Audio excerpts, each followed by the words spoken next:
إخوة الإيمان، قال الله سبحانه وتعالى في آخر سورة التغابن بعد أعوذ بالله السميع العليم من الشيطان الرجيم: يا أيها الذين آمنوا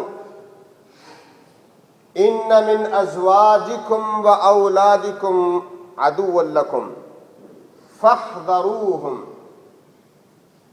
وإن تعفوا وتصفحوا وتغفروا فإن الله غفور رحيم.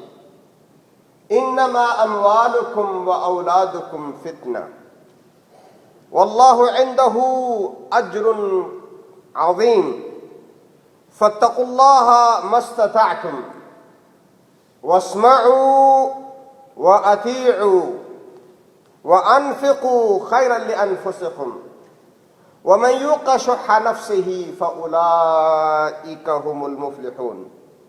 إن تقرضوا الله قرضا حسنا يضاعفه لكم ويغفر لكم والله شكور حليم عالم الغيب والشهادة العزيز الحكيم. صدق الله العظيم. This is the Surah AtTaghabun, ayah number 14 to the end of the surah. And these ayat consider problem-solving ayat. It exactly highlights the situation which we are going through and the status of mankind nowadays, all the khatars and hidden problems could destroy our life. What are the solutions? Allah Azza wa Jal mention everything in detail. In today's khutbah, I would like to remind myself and all fellow Muslims regarding these ayat and brief understanding of the reality in this life. May Allah subhanahu wa ta'ala open our hearts, guide us to the straight path and keep us on the right path. Ameen ya Rabbal Alameen. Dear brothers and sisters, Allah Azza wa Jal begin those ayat by saying, Ya ayyuhalladhina amanu, O who you believe. So that means Allah subhanahu wa ta'ala directly talking to believers, talking to every person who has iman and faith in his heart or her heart. And then Allah subhanahu wa ta'ala said, Inna min azwajikum wa awladikum aduwwun lakum. Some of your spouse, sometime your spouse and your children become your enemy. Well, you never heard that your children or your spouse become enemy to you. And Allah subhanahu wa ta'ala says, فَاحْذَرُوهُمْ. Be conscious, be aware. So take all the precautions. They literally can come your enemy. And that not mean they're going to fight with you. No.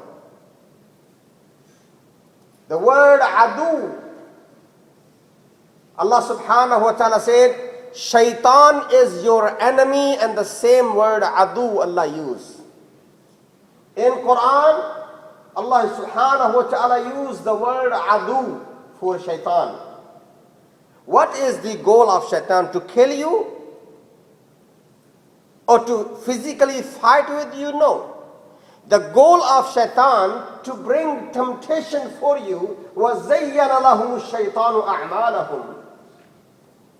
And shaitan's goal is to take you to hellfire, make you busy, and bring so many different temptations and different things in your life that you stay away from the straight path. You forget about Allah, about Quran, and your purpose of life.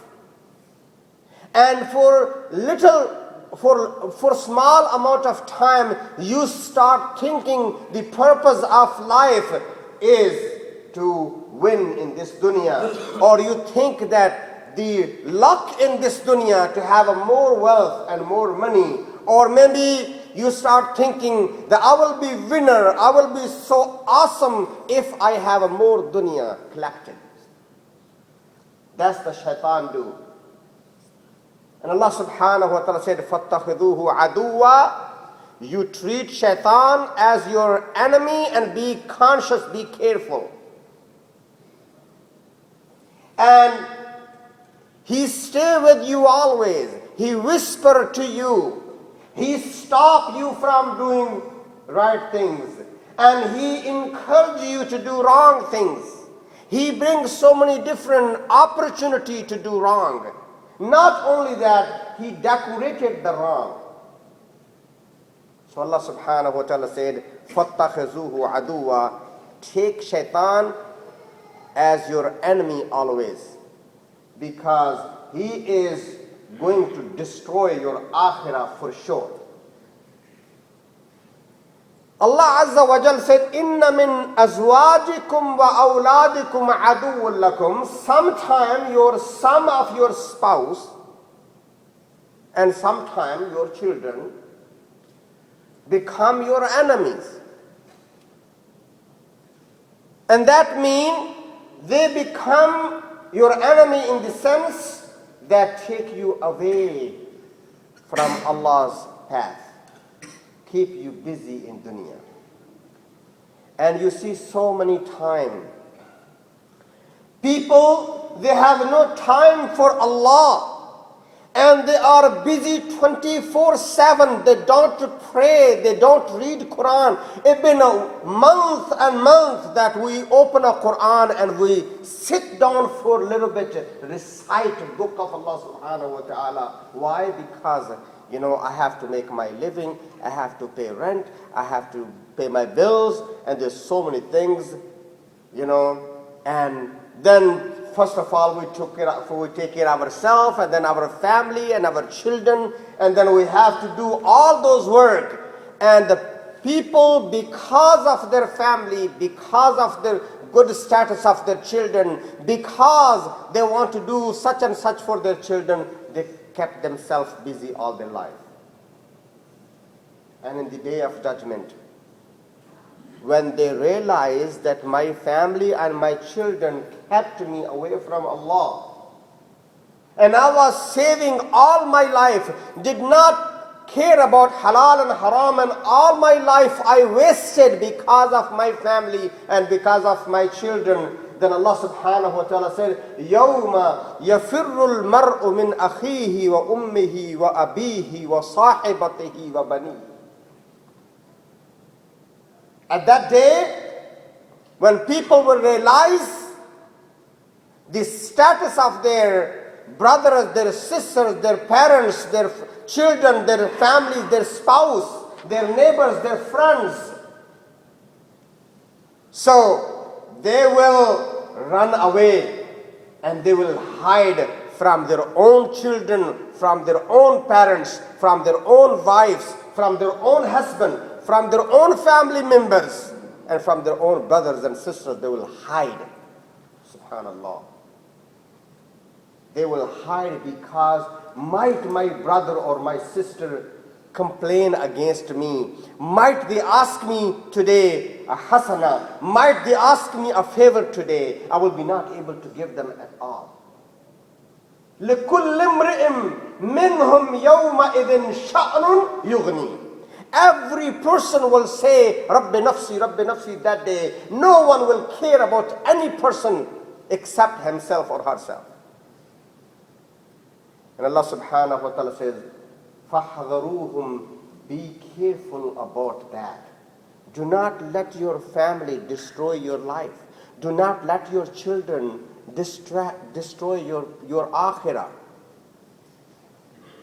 So what we're supposed to do? وَإِن تَعْفُوا وَتَصْفَحُوا وَتَغْفِرُوا فَإِنَّ اللَّهَ غَفُورٌ رَحِيمٌ. So you take 3 steps. And number 1, that you always forgive small mistakes. And don't take revenge. Don't make your children to bring qit'atu rahim between you. So forgive. And also move on in your life. And always keep the bond of family strong and establish brotherhood. And also, be peaceful to others and ask Allah's forgiveness. And if you ask Allah subhanahu wa ta'ala's forgiveness, indeed Allah Azza wa Jal, all forgiver, all merciful. Next ayah. Even more important and reflecting our situation. Allah subhanahu wa ta'ala said, could turn to your enemy, and your spouse and your children could take you to hellfire. But here's something fact. إِنَّمَا أَمْوَالُكُمْ وَأَوْلَادُكُمْ fitna. Now Allah subhanahu wa ta'ala mentioned that in every person's life, that your wealth, إِنَّمَا أَمْوَالُكُمْ, indeed your wealth, وَأَوْلَادُكُمْ, and your children, fitna, it is a fitna for you. Now that was sometime, because the word min azwajikum in the previous ayah, sometime a situation could arrive in your family that your spouse taking you to hellfire and your children becoming enemy to you. But that's a sometime. Here Allah subhanahu wa ta'ala said, in every person's life, that your wealth and your children are fitna for you. This is the fact in your life that they are fitna. What is a fitna? I was looking the word fitna and its translation. When you look at the Quran and translation of the book of Allah, of course the translator will pick one word and one translation, either trial or something similar to that. But if we go to Arabic language, the word fitna has a several meaning. And each and every meaning of word fitna is possible. So Allah subhanahu wa ta'ala said, your wealth and your children are fitna for you. If we translate it, a trial for you, that means this is an example. You are standing as, you're taking them as a trial. It may take you to this direction, it may take you to that direction. And could create a musibah for you. When you go through trials, sometimes you end up losing. And you end up going to jail. So, basically, Allah subhanahu wa ta'ala warning us that they are fitna for you. They are trial for you. Either you go to Jannah or you go to hellfire, and they are in the very fine line between both. Your wealth and your children. Second translation, temptation. So your wealth and your children create a temptation for you, so the more you bring the wealth in, the more you hungry become. Prophet sallallahu alaihi wasallam said, "Yaqulu ibn Adam, mali mali, wa inna min malihi ma akala fa afna, wa labisa fa abla." Prophet sallallahu alaihi wasallam said, this is the nature of human being. Then they say, my wealth and my wealth. And in reality, his wealth is what he ate, what he wear, what he spent. What left, that's for his family members or for Uncle Sam. Ta'isa abdu dirham wa ta'isa abdu dinar. Prophet sallallahu alaihi wasallam said, woe to a person who worships dirham and dinar. And the person who basically want to collect more regardless how, does not care about halal and haram. All he cares is bring more in. So he as if worshipping, dirham and dinar. How we can worship dirham and dinar? Because when you leave your prayer aside, when you leave your business, when you leave your deen aside, when you leave Quran aside, and you run after the wealth, that means you making wealth more important than Allah subhanahu wa ta'ala. Yet Allah says, Ya ayyuhalladhina amanu idha nudiya lis-salati min yawm al-jum'ati fas'aw ila dhikrillah wa dharul bay'. Oh, who you believe that when call for adhan being made, then you leave your businesses and join the remembrance of Allah, because this is the priority. You worship Allah, not your business and your wealth. Allah subhanahu wa ta'ala said, these are fitna for you. And there are so many other translations, altogether 11 different ways the word fitna can be used. But very common, the word fitna is your exam, your trial, problems, difficulties and hardship. That's a fitna. Wealth brings difficulties. People literally cannot sleep, they go for stress. When people lose, sometimes they go into stress, and sometimes they go into heart attack and they die. Wealth destroys literally people's tranquility and people's school, peace. Why people fight each other? Starting fight between brother and sisters, all the way fight between countries and nations. What is the main cause?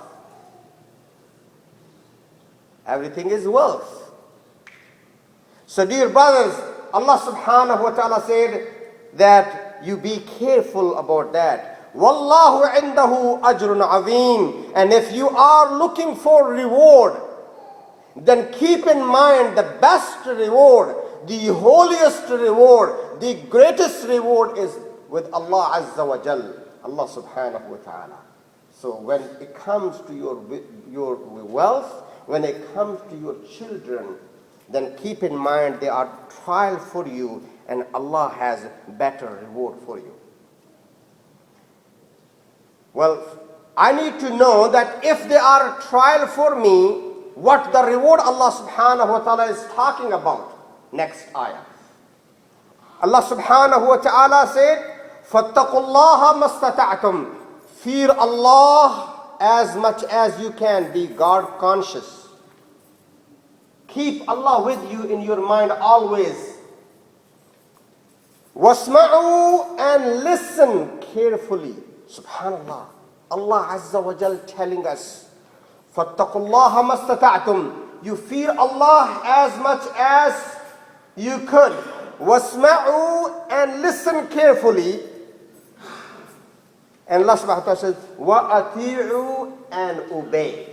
Listen to the command of Allah and obey. Allah saying, O man, listen and obey. Do it. Ya Allah, what I should listen and what I should obey, what I should do. وَأَنْفِقُوا خَيْرًا لِأَنفُسِكُمْ. Spend from your wealth, it is better for yourself. This is again Surah AtTaghabun and ayah number 16.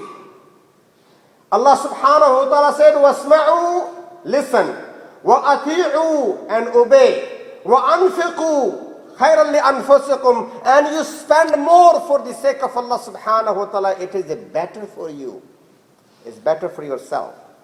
وَمَنْ يُوقَ شُحَّ نَفْسِهِ فَأُولَٰئِكَ هُمُ الْمُفْلِحُونَ. And whoever is saved from stinginess, that person is become successful. If Allah has granted you that you do not love your wealth too much, that you hold to yourself and you do not spend for the sake of Allah, that you are successful. Amazing, amazing. When it comes to spending, Allah Azza wa Jal, He mentioned the fact, He mentioned the possibilities, and probably how could we be distracted. And then He mentioned the solution. He says, أَنْفِقُوا خَيْرًا لِأَنفُسِكُمْ. You spend for the sake of Allah. You know, whatever we spend, that will stay with us, for us forever. And no one can steal that investment.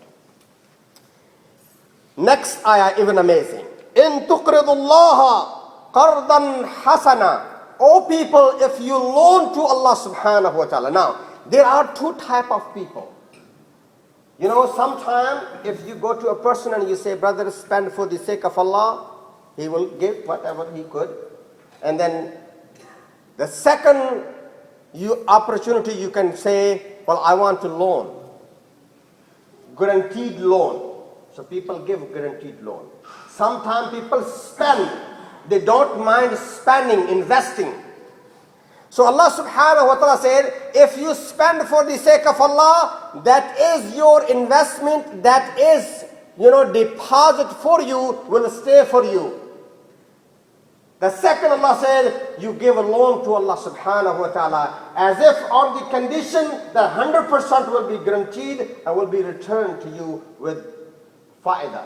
So give a loan to Allah. The third, Allah said, make a business with Allah. Inna Allah ishtara min al-mu'minina amwalahum wa anfusahum bi'anna lahumul jannah. That Allah will give you Jannah, you spend, you invest with Allah subhanahu wa ta'ala.